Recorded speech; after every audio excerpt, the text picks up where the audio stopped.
Magandang araw na naman kabayan.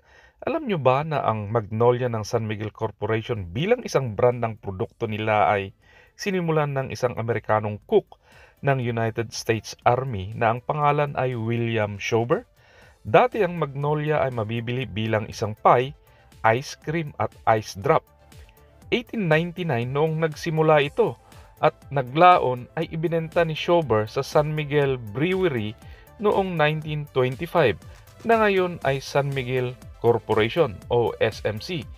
Pagkalipas ng joint ventures at ibang mga produkto ng SMC, lumaki o lumago ang mga to hanggang 1972 na nang palawigin ng SMC ang pagnenegosyo ng poultry na nag-umpisa sa Cavite. At hanggang ngayon ay nadadagdagan at nag-a-upgrade pa bilang isa sa pangunahing supplier ng pagkaing manok dito sa bansa, ang Magnolia. Panoorin po natin ang video mga kabayan. Salamat. Ito galing yata sa US. Amerika po. Sa US yata ito galing. Para naman magkaroon na tayo ng magandang supply ng manok. Madami siguro kasi this is the reason that I made sure to come here para ipakita nga na meron talagang paraan para magkaroon tayo ng sapat na supply. And it comes from, again, from the private sector, but the private sector, marami silang pinaplano. The SM Foods has a plan to eventually allow some of the cooperatives, farmers associations, to come into partnership with them. So, that is, yan na nga yung PPP. Marami tayo pwedeng gawin pagka ganito. So, I wanted to highlight, this is, ang project, total project, is isang dosena nito around the country. So, gagawin ng SM Foods. The amounts are quite substantial. Kaya this is what we need. Tapos naka-isolate na ganito, hindi natin masyadong kailangan bantayan yung avian flu.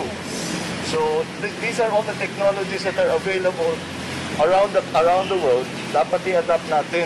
Kaya natin ipinapakita ngayon na pwede naman talaga tayo mag-produce ng sapat ng broiler, ng tapos iba't ibang pagkain. So, at hindi mag-compete ito sa mga small farmers. Dahil ang final product nito, Ready to eat. Hindi Hindi sa wet market to. hindi sa palengke pupuntahan nito.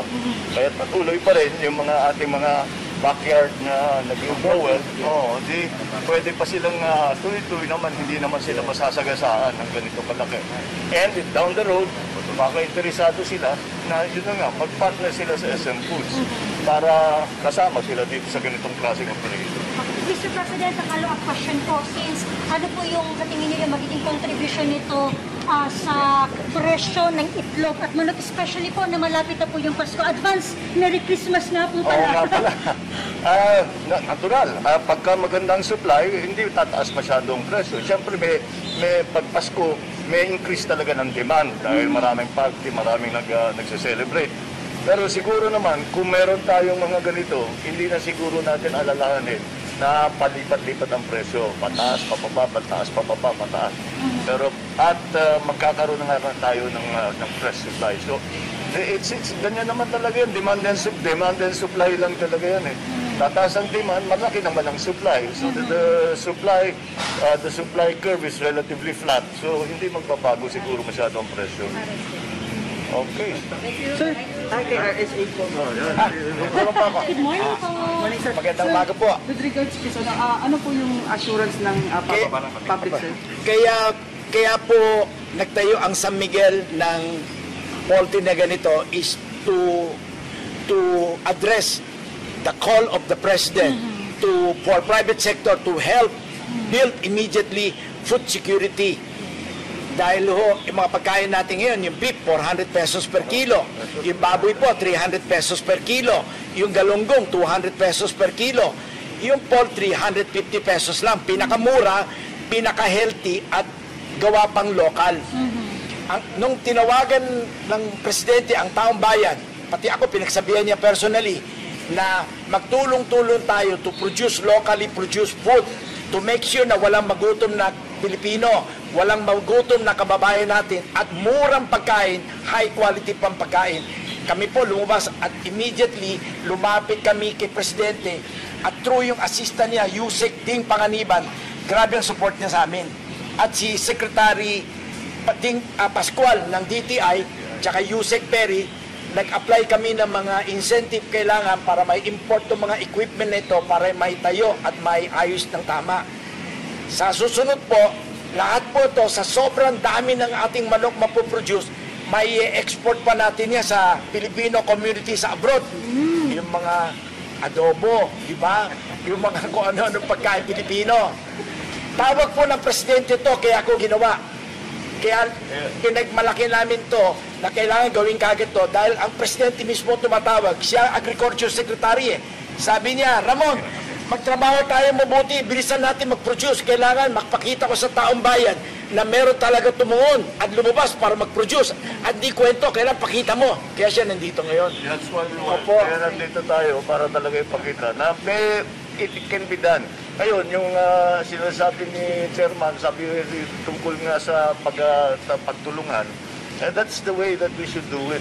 Kung ano yung kailangan ng private sector, kung kayang gawin, kayang ibigay, kayang mag-incentive, kayang mag-exemption, whatever it is that's needed, kung kayang gawin ng gobyerno, gagawin talaga ng gobyerno para nga magkaroon tayo to encourage yung investment dito sa ganitong klaseng operation.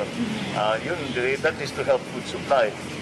Kaya tayo, kaya po tinitignan, dahil ngayon lang ako nakakita ng ganitong kalaki, ganitong extensive dito sa Pilipinas. Kaya we should encourage everybody that there are very many options, there are many opportunities for the production of food. And in the government, we will do everything that we can. Lahat ng kaya namin gawin para tulungan ang private sector para makapag-invest sila na mabuti. Kailangan naman, siyempre, may bawi din sila. Pero at the same time, mababa ang presyo sa merkado at sapat ang supply. Yun ang ano dun. Tapos marami ditong medyo isolated na area. Nagkatrabaho ngayon yung mga tao na nakapaligid dito. So, that's so good. Thank you, Mr. President. Thank you, Dito sir. para sa bayan. Yes, sir. Para less relying